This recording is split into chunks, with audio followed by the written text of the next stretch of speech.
So now coming to today's lecture is the history of ethical. I have made this interesting, but not just telling about the history, but about the philosophers of history as well. Okay, ethics as well. Okay, so that would be more intelligent, more interesting to you guys. Yes. Any problem with the link?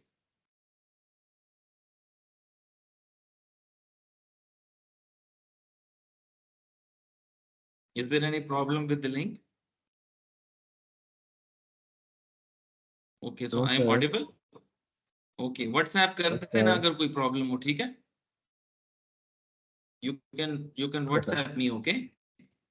So according to the Greek civilization, it has contributed to today's society. You know, let me tell you one thing. What is the origin of ethics? Now, origin of ethics is the oppression that humanity has faced throughout the phase of life, right?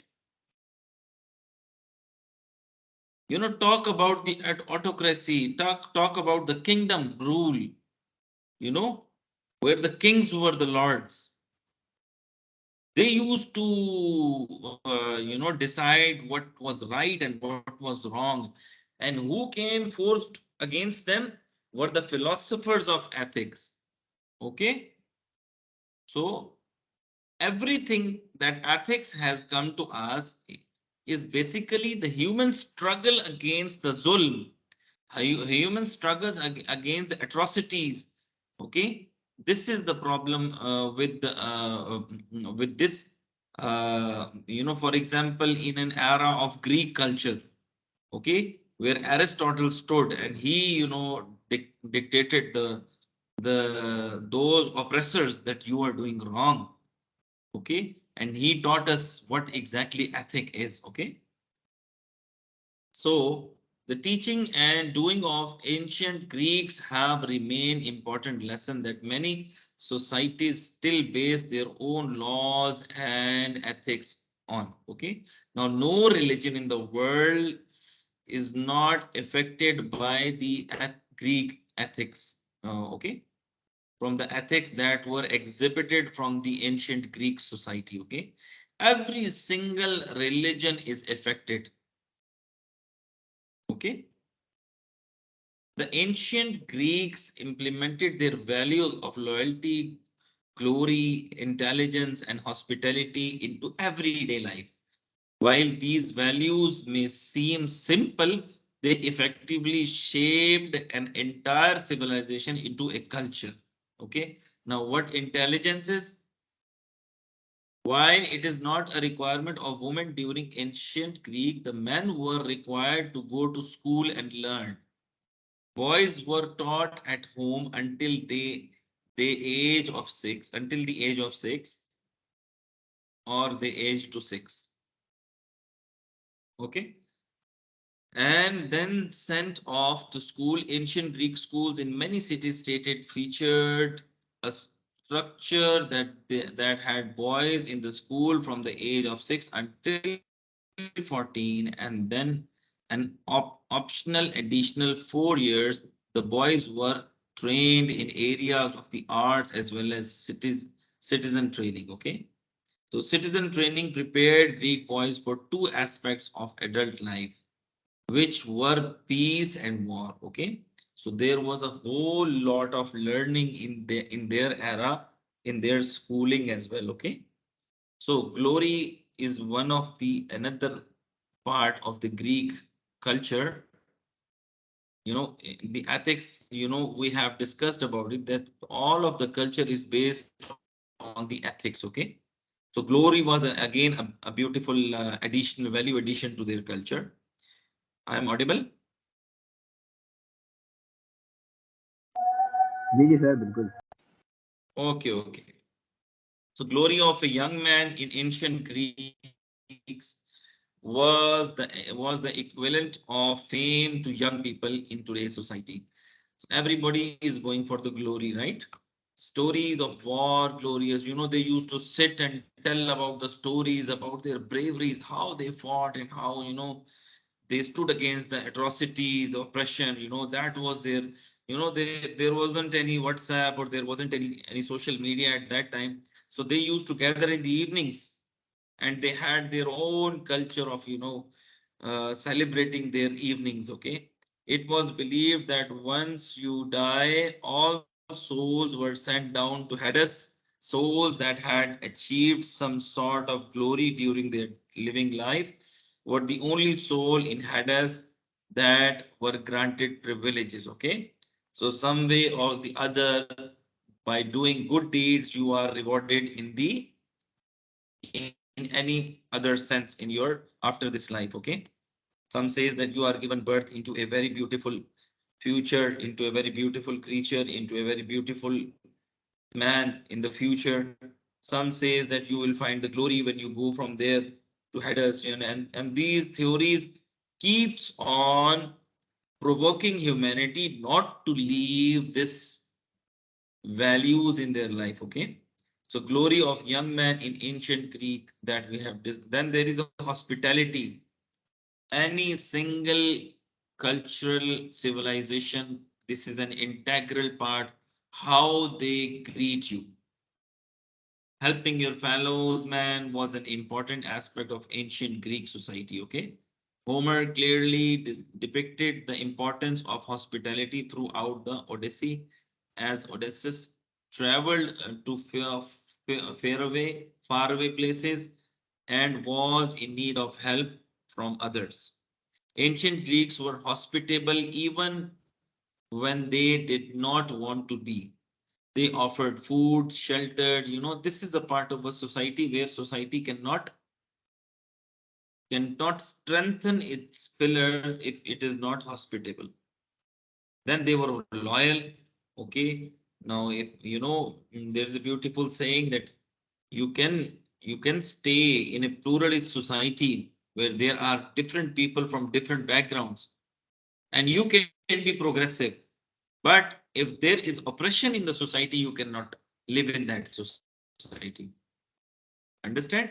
So any society based on oppression, based on corruption, based on malfunctioning, mal activities, that society is ought to distinct, is ought to extinct. Okay, it is gonna be over in, it is a time, it is just matter of time when people are gonna forget that society, forget that civilization because of their wrongdoing. Okay, so whenever we have discussed the common good approach. Okay, when the society leaves the common good approach and goes for the way of life that is not suitable for the humanity, where some persons are so mean to scratch the values of life, the equality, the the values that we have, you know discussed earlier. If they are all compromised, your grace is compromised in any society, you cannot live in that society.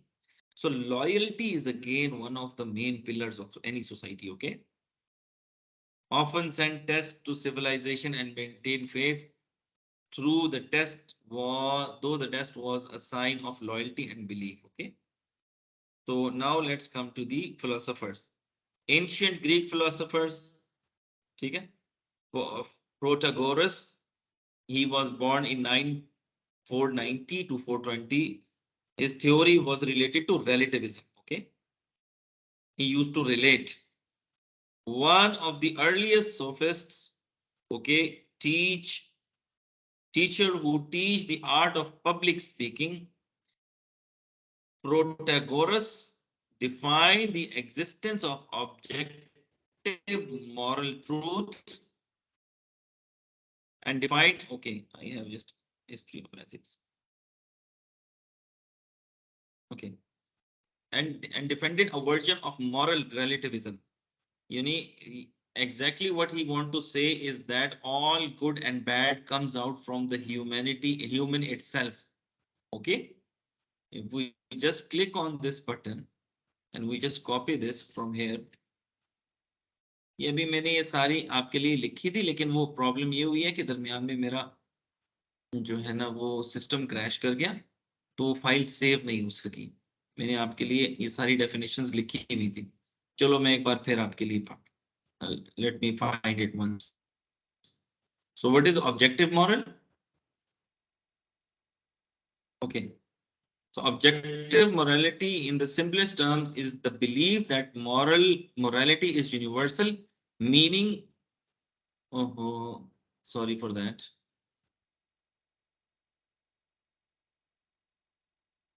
Okay. It's up isn't up for interpretation. Some people may think of objective morality as religious commandments, while other people may think the universe has some objective rules we may follow independent of our religious. So there are some universal ethics he is talking about. Okay, again. Even if there is, again telling you, if there is no religion, for example, the objective moral truths would be always there to you. Okay. And defended a version of moral relativism. Let me tell you about this as well. Actually, I couldn't save the file. मैंने सब ये इसमें लिखे हुए थे पहले से ना.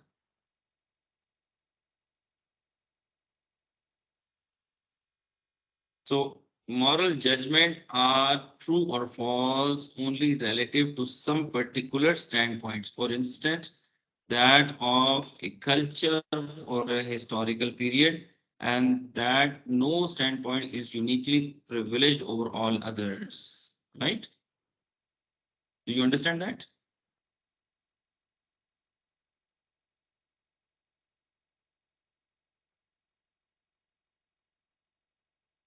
So this is based on difference on the moral judgment across different people and their own particular cultures. Okay.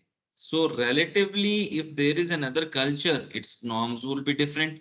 Okay. So here comes the concept of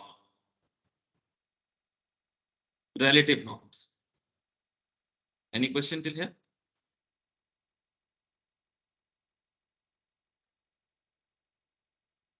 नहीं sir continue.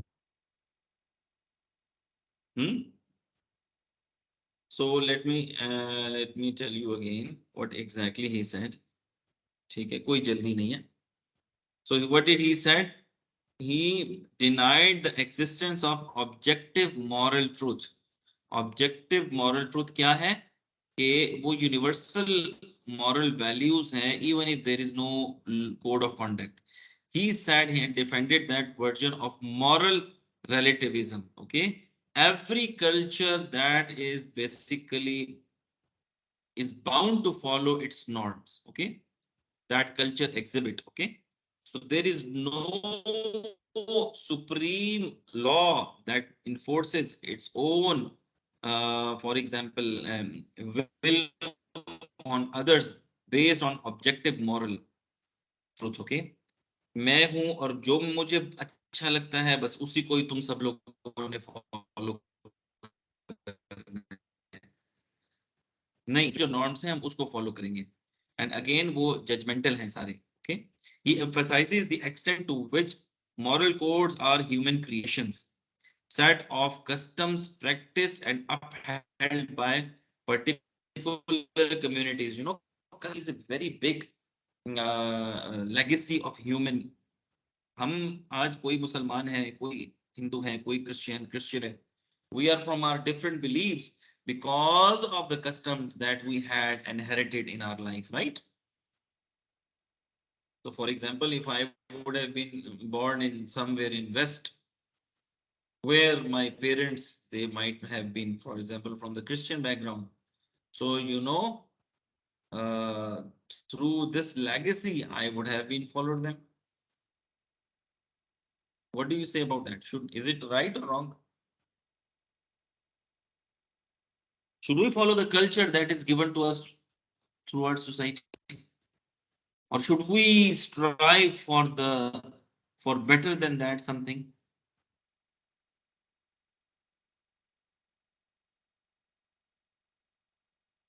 Yes. What do you say? Ocean? That's wrong. So should we go for better? norms?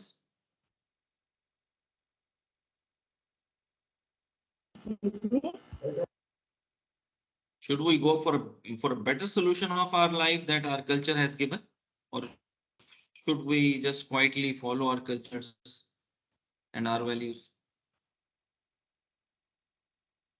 So it again it differs from the taste. You know, there are some person who are always destined to find better customs.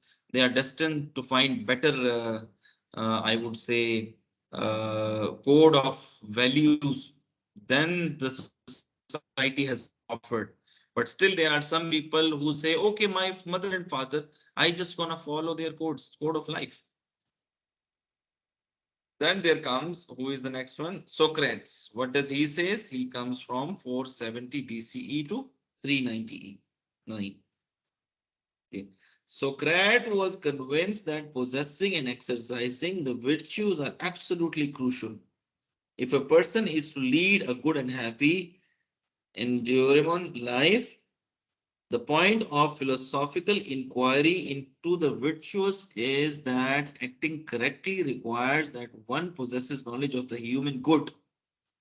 Indeed, Socrates seems to have held that the virtues of self-control, okay? The virtues of the self-control, wisdom, courage are nothing other than a particular type of knowledge. So what exactly Socrates wants to say? Anyone?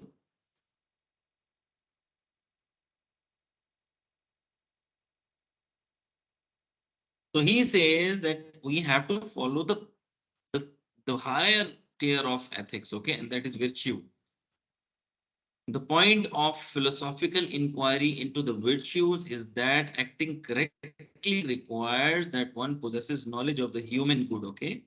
If something is good for the human as a whole, then we are going to follow it. Other else, we are not going to follow any culture or any norm that is given to us by our ancestors, okay? So again, he is talking about the universal morals that are to be exercised other than the one that are gifted by the society itself. I just want to tell you again that all of these theory have evolved because these were the personalities who have fought against the oppression in their time, fought against that capitalist mind in their mind who used to want to capture every single soul and every single will that was there to challenge them, okay? So these person came and said, no, we are not going to accept it. So they lay down their own ethics upon which they used to. And who is the next one? Now comes the Plato, Aflatun, okay? The Plato's he said he is said have claimed that whatever the city established as just is just for that city as long as it judges so. Okay, is it right or wrong? So he has left the humans to decide until for example for example 5 of us are sitting on online class, okay, because we 5 have decided that this is good for us. If somebody says no, we must go for the physical classes, okay, then it is not good for us. So until and unless we are all on the single page, we are on the good. Is it understandable now? The Plato's urges that conventional moral codes are the inventions of a weak majority, so as to subordinate the powerful few, okay? So where does this conventional codes come? These conventional code again are devolved because of the main power that are in the hands of few, okay? Now they, for example, taxes, you know, there was a whole web of tax collection in the kingdoms in which these guys, these philosophers lived, okay? And they were so unjust. Only the king was the one to have a good life, and those who were serving them, they had the upper hand on the society. So he says that these are conventional moral codes and we are not going to follow them. These are very weak men. So he say he weak men promote belief in the goodness of equality, since this is best that they can attain. It is a law of nature that the strong ought to possess more than the weak. So he actually blamed the nature that naturally the power is revolving again into the few hands. And whenever you were born, for example, not in this era, 1,000 years back, again you are going to face this problem. Again, in this world, we find that it is again the law of capitalist, where there are some families or there are some uh, people in the society, or those have upper hand than us, because we are living in a country which is not a wealthy country. It's a developing country. It has its own power. So having said that, we have no uh, courtesy. We cannot enjoy any courtesy. We cannot enjoy any sort of privilege. We cannot enjoy any sorts of luxury because we are weak. Do you say it is? I think so. It is very appealing. Actually, in our societies and societies before us, the conventional moral codes were there, which were weak, which were again for the state, for the sake of interest for the few. Okay, so Plato came and he said, no, these are for the weak persons. Then come Aristotle, and what does he has to give us in the law, in the line of ethics? Are you with me, guys? Is everyone Yes, online? sir. Audible? Okay. So what has Aristotle has to tell us? Basic thought is that happiness, living well, depends on a creature's perfecting its natural endowments. It follows that the good life for man involves the attainment of virtue or excellence in reason. Okay. In general, his claim is that the virtues of a character and intellect are ways of perfecting reason, and hence indispensable to the good human life. However, he does not neglect the importance of friends, wealth, and social status in a good life. Okay. So now he has conditioned the good character with reason. Okay, here. You must have a perfect reason. Okay. There cannot be anything good until and unless you have a perfect reason for it. Okay. Why should the rich get more rich and the poor get more poor? Because they don't have perfect reasoning. They are just following the codes of lives that are given through the conventional moral values, okay, imposed upon them. So whatever you're doing, I told you in the beginning of the class, one cannot even steal. One cannot even become a thief. He must have a reason for that. That, for example, the society has not given me my share. So now it is on me that I scratch my share through power. Now, is that reasoning a perfect reasoning? Okay. So for everything, for a good friend of your is the one who gives you a perfect sort of information, or if you ask his opinion on certain thing, a good friend would be the one who gives you a perfect reason for what you are doing is right or wrong. Okay. So perfect reasoning is something that changes the values, the moral values, ethics into excellence, according to Aristotle. Then come the medieval cathedral. era in which the cathedral, the church used to have his own, slots of ethics, his own pack of ethics that it had to, uh, uh, give to the humanity.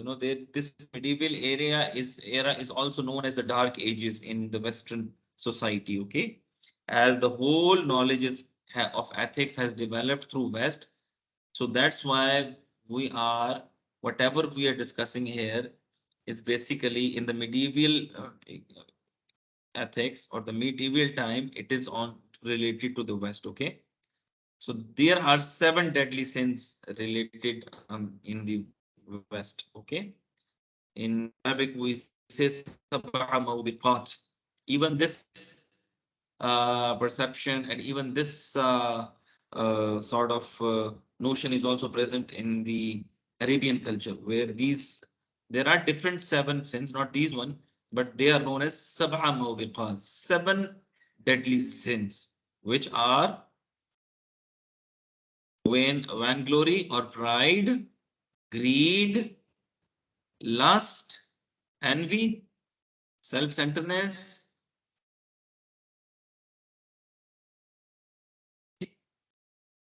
gluttony, in which is usually understood to include drunkenness, wrath or anger, sloth. What is sloth?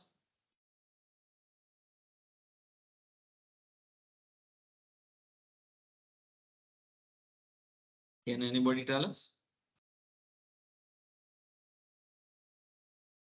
Laziness.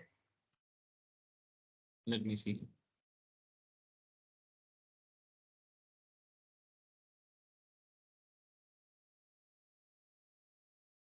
Reluctance of work. Okay, laziness. You're right.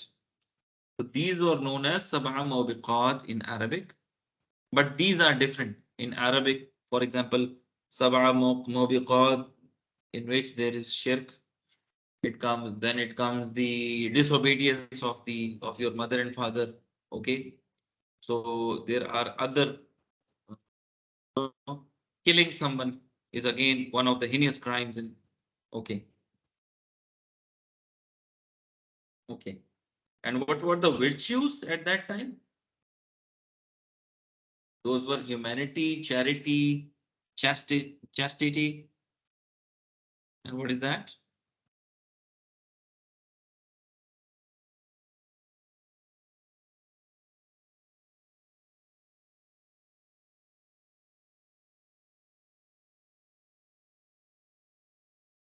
What is that? The state of practice of refraining from extra material or especially from. Okay. So again, in this era, the sex was also one of the heinous crimes. If you want to be a good person, stay away from it. But actually, eventually, they had to fail in this sphere. Okay, gratitude, where temperness, patience, and diligence. Okay. Now let's see what we have here. Now, Saint August, what did he say about these? Now we are in which era? Can somebody tell us?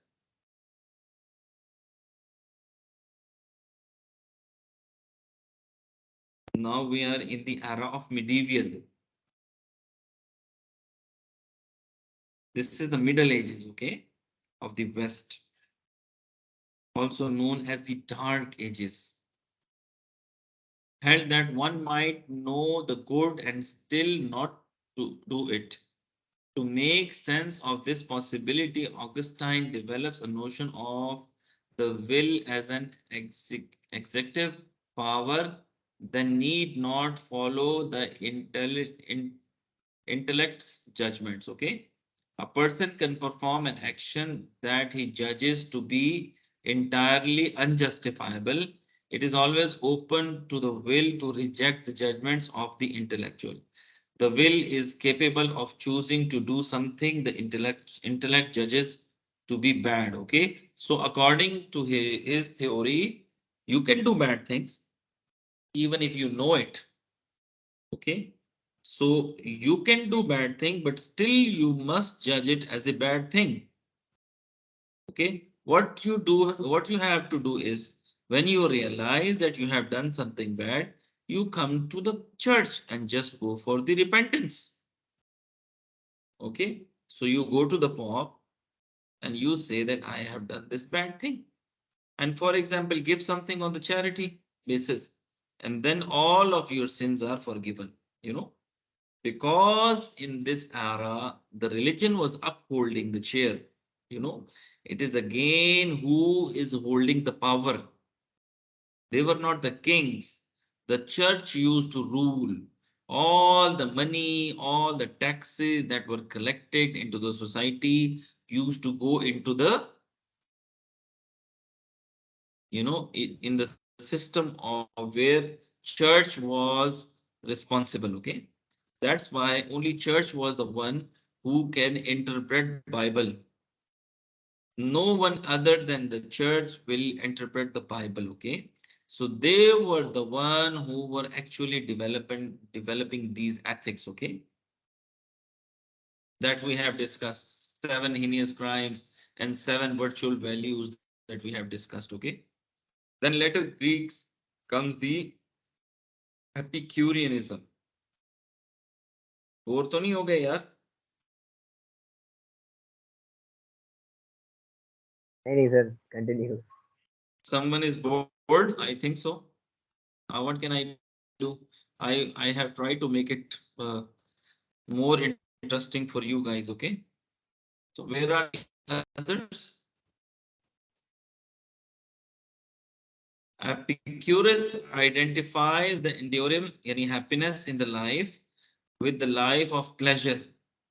Understand and domina as more or less continuous experience of the pleasure, and also freedom from pain and distress. Okay, now what does he has to say? But Epicurus does not advocate that one pursue any and ever every pleasure. Rather, he recommends a policy whereby pleasures are optimized in the long run. Some pleasures are not worth having because they lead to greater pains, and some pains are worthwhile when they lead to greater pleasures. Okay, so he rejects, I think so, he is rejecting here the phenomena that Augustine has put forward, and he says, no, we have to follow our pleasures, but in a very well behaved manner. Okay, where no one is hurt. And of course there is a, you know, pain in your life as well that you are going to face. So you're going to face that pain because it is going to lead you to again greater pleasures. Okay, so life is again giving you, sir life is lobby में again wait not कर रहे full हैं, of, वो कर रहे हैं। yes, sir lobby में वो वेट कर रहे हैं, वो उनको इन कर अच्छा, लें। okay, okay. So don't you say that Epicureanism is more sort of aggressive thinking, where you have to just find all the pleasures in your life without any yes and no.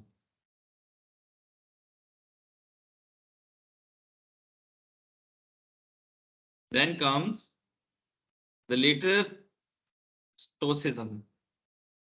The basic assumption of Stoic thinking is that the universe itself is governed by laws of reasoning and structured in the best possible way.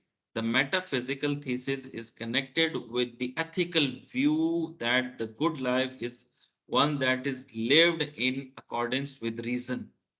Moral goodness and happiness are attained by mirroring the perfect rationality of the world in oneness, and by finding out and living one's own assigned rule in the cosmic order of things. So basically, he wants to say it that we must become the part of the universe. Okay, again, he is again emphasizing that you must live with the reasons, okay? Understand? And moral are only by perfect rationality, okay? So whatever is good, whatever is bad must be second with the concept of perfect rationality, okay? Are these easy concepts for you? I have made it a lot more easier as I could, okay? So what does Aquinas has to say about it, about the ethics? The adomonia is transposed into perfect happiness, beatitude conceived as union with God. Okay, now this is eternal love that we are talking about, okay? For Aquinas, then the goal of human life is fully achieved in the beatific vision, identified as supernatural union with God, okay, in the afterlife, okay. So whatever we do, we must keep in this mind that we are part of the unity that we are going to attain with the God. And we're not going to live this life because we are born in the earth, but we have some higher objectives of their life, and that is union with God, supernatural union with God. Because once we are up and over with this life, we're going to unite with the God. So when we have this concept in our mind, we're not going to go for the bad deeds, right? Because we know our Lord is there watching us and we have to reunite. So influential, being extraordinary influential, especially as it was shaped the ethical teaching of the Catholic Church. Okay, so again, the Catholic Church is, developing the ethics, but you know who came and challenged them? Those were the Protestants who said that no, it is not you who are worthy to interpret the Bible. Bible is going to interpret itself. You are not going to interpret. Okay, so you are not the one only worthy to go and interpret the Bible. It is again should be open for everyone that must go and read this. That was, I think so, Karl Marx. Karl Marx था या कौन था, उन्होंने इसको challenge किया था, ठीक है, और कहा था कि नहीं ऐसा नहीं होगा. And they were known as Protestants. उन्होंने इतना खून बहाया, ठीक है. Eventually what happened was that Catholic Church restrained itself and the business of church to the door of the church, not more than that. And the state affairs were then ran according to the democracy. Then the ethics of democracy were introduced after this dark ages. And Catholic Church, until and unless it was ruling the world, is known as the dark ages. Okay. Okay, what does Scotus has to tell us? In contrast with Aquinas, John Duns Scotus, and to a greater degree William, inclined towards the second conception of natural law, in which human law and morality are directed dependent on God's capacity as a lawgiver. So here, in the above this one, Augustus Aquinas, actually why did he said this? Because it was because God capacity was there as a lawgiver. Ethics are no more there. It is the God who is gonna tell us what is right and what is wrong. Okay. Do you understand my point of view?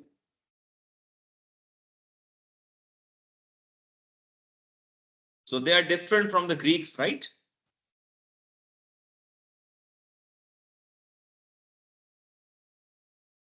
Yes. Yes, sir. But having said that, No civilization of the earth can, you know, uh, it is a challenge for the civilization that hasn't found its traces of ethics with the Greek theology or the Greek thinking, okay, and the Greek ancient Greek era, who is again advocating the ethics from the beginning of the time when there wasn't any concept of religion at that time, or scarcity of religion concepts. So they made their own values that should be followed by the culture ethics that are based on good and wrong, and then they decided what good and what bad was. Okay, so eventually in the Middle Ages and before that, we say that it was entangled with the reasoning. And then in the medieval ethics, we see that it was just not the ethics that was the driving force. It was the God himself who advocated what is right and what is wrong. Okay. According to Ockman, natural law is ultimately rooted in the will of God. This idea has become known as theological voluntarism, a meta-ethical doctrine according to which actions are right in virtue of God willing them. So who is up for this? Who says that this is something that is more powerful and more convincing than the one we have studied above? Yes? Are the ethics will of God based on the will of God? Yes, I think so. That is a more powerful sorts of. So that's why it found its way, you know, into the society. But again, the problem was there that who is going to decide what God wills? That is the problem, isn't it? Again, those were the men who hold the Bible in their hand, and they said only we know what God wills. The problem is again there for the society. So now they are not even telling the society what is the good and what is wrong, but they are totally capturing the emotions of the society, according to their interpretations about good and wrong. Okay. So you use a knife to cut an apple, but again, you can use a knife to kill someone. The philosophy is very good, but it was again misused. And the church enjoyed its riches like no one. But again, they were so strict in their theology and the concept of ethics that they have introduced to the society that even, for example, the scientist Galileo, okay, who actually invented some science work, he was killed, and many other scientists, if they came to know that there are some scientists in our society who are working on different projects, they used to kill them. Because again, their philosophy of ethics was challenged by these scientific scientists who used to introduce their actual theory of the system of solar system and its applications on the world. Okay, so that was sometime contradicting with the text of Bible.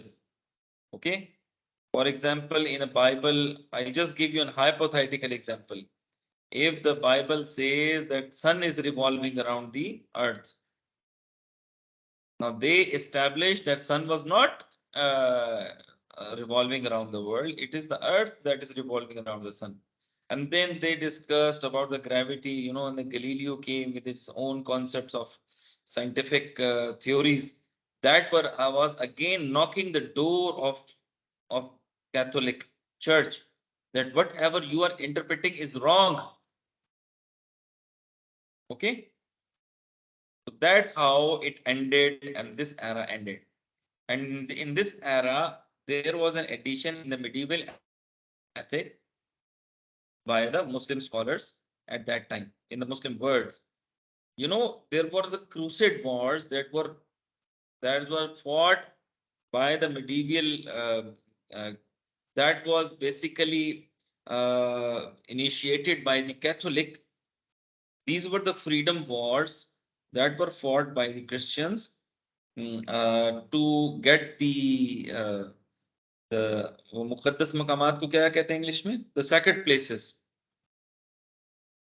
from the Muslims that were captured by them. And you know, at that time they were really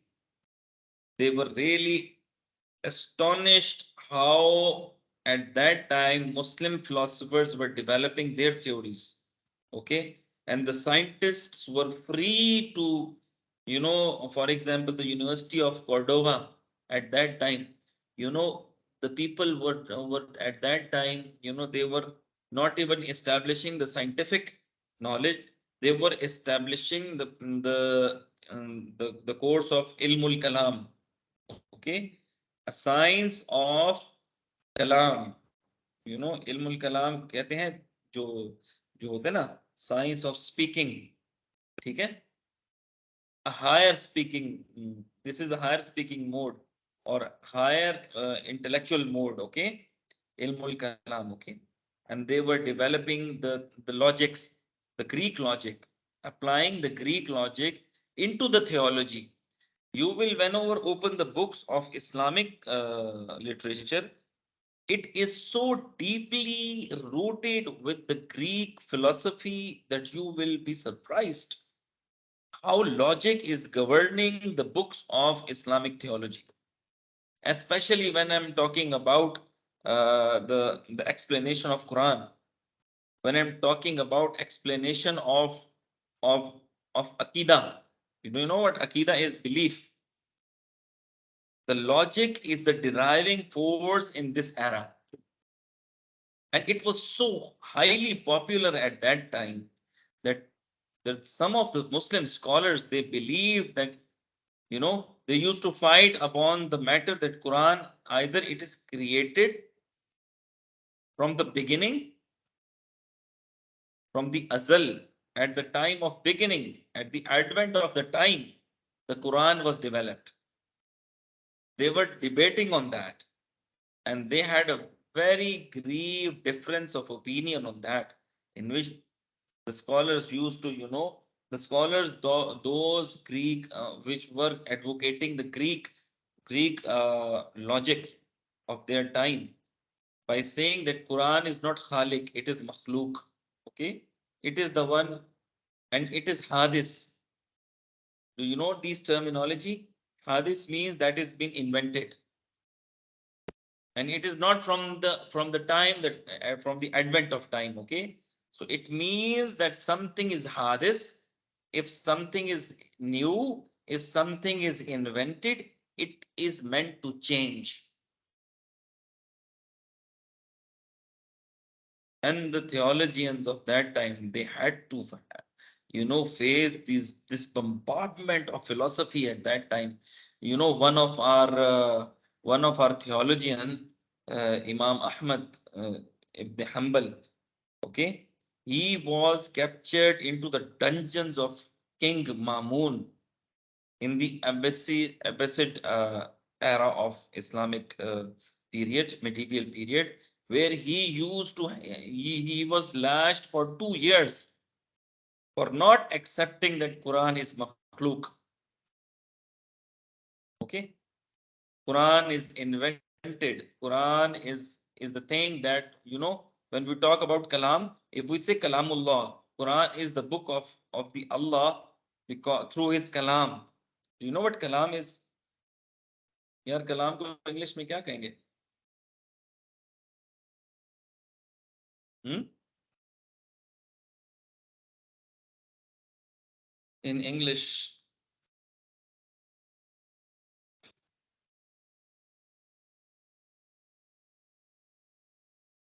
नहीं यार, ये तो कलम की तरफ ले गया. Debate कह लो. It was the knowledge of debate. Okay,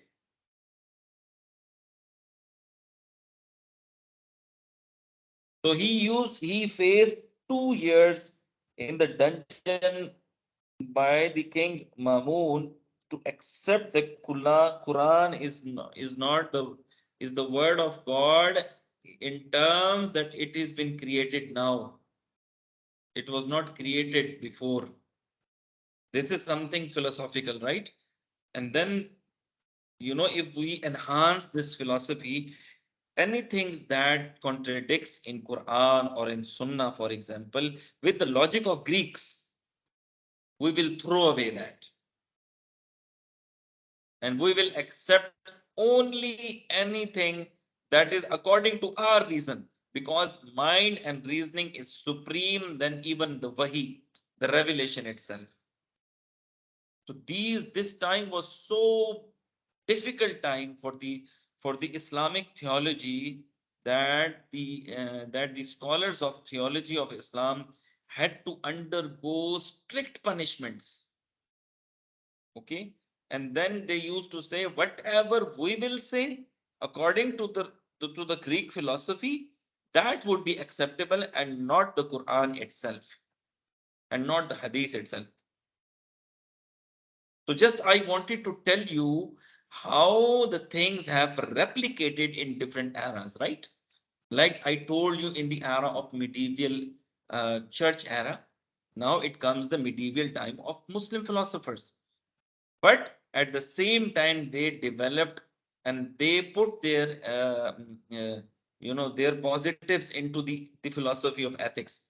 Like I just give you a glimpse over here, okay? And Islamics underwent great transformation and internal struggles during these years. Okay, in the Islamic world, dynasties fractured and began to develop distinctive styles of art.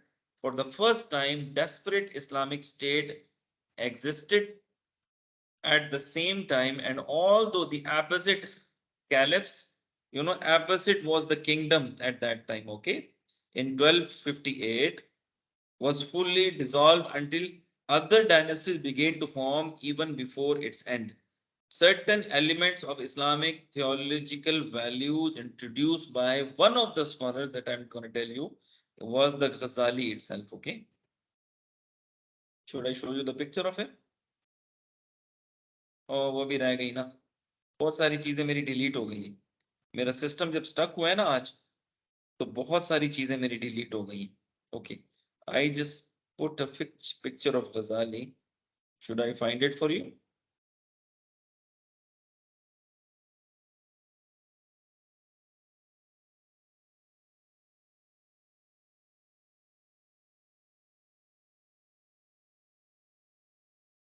One of the great scholars of Islam. Keep on reading him and you will be astonished how cultured this person was. He actually performed his analysis in every single sphere of life. Just go and read his books on ethics, and you will be amazed how cultured this guy was. So he says that in an Islamic theology, the ethics is based on nature. It is a fundamental Quranic idea which speak about the basic nature of all human beings, by which human being can discern certain things to be morally right. For example, honesty, truth, as we have studied in the Greek philosophy as well. Nobody can even touch these universal truths. These have become a universal truth. Okay. And certain things to be wrong, like lying, cheating, stealing. So exactly, for example, in an Islamic theology, the norms are again, the universal norms are again the same.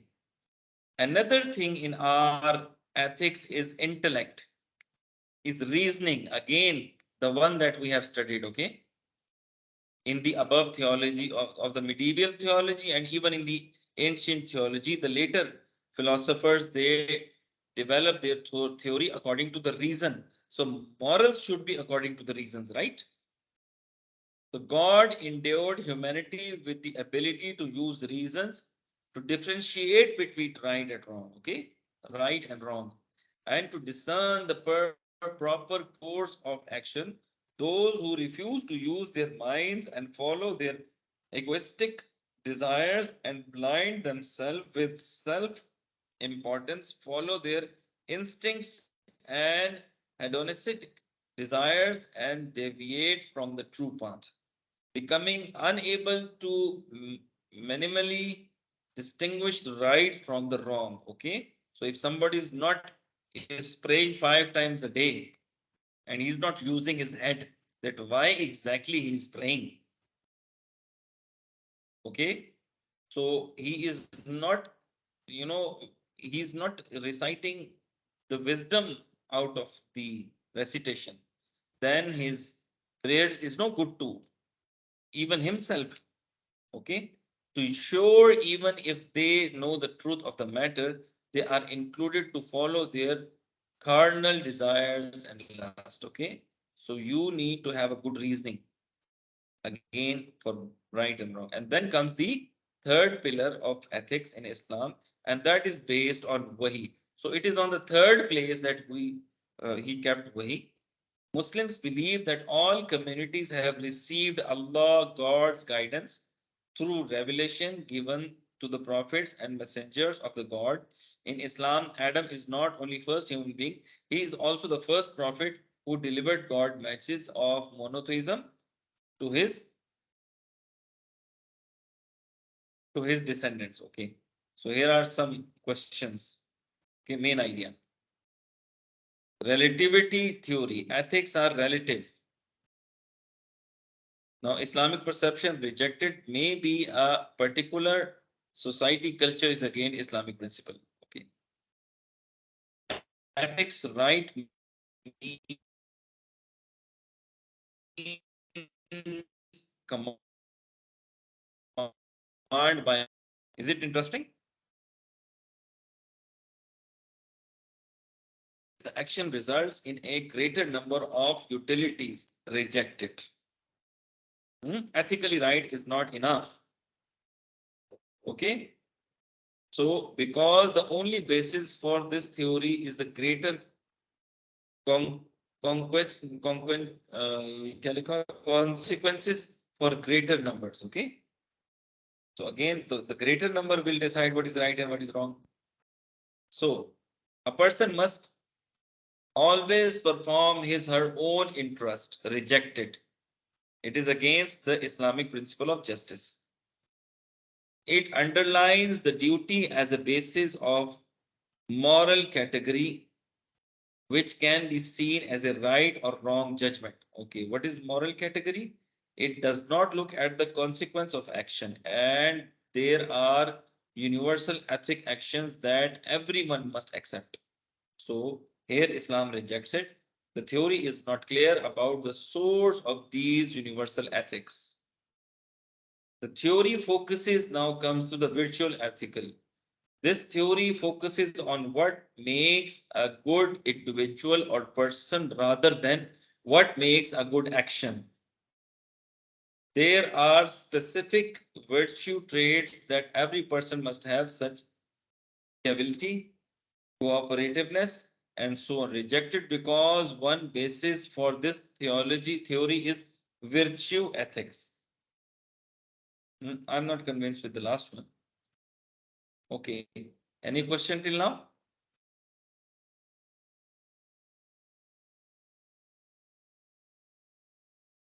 Yes, class.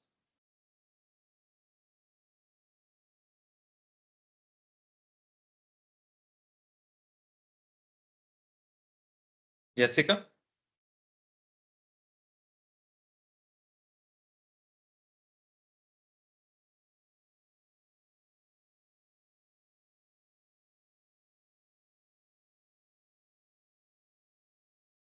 Ji?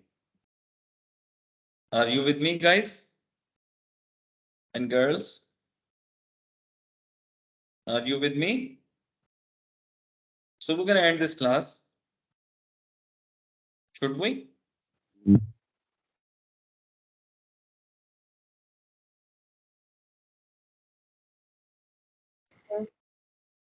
Okay, let me take the. Okay, where did the internet go wrong? Lee. How much did you miss?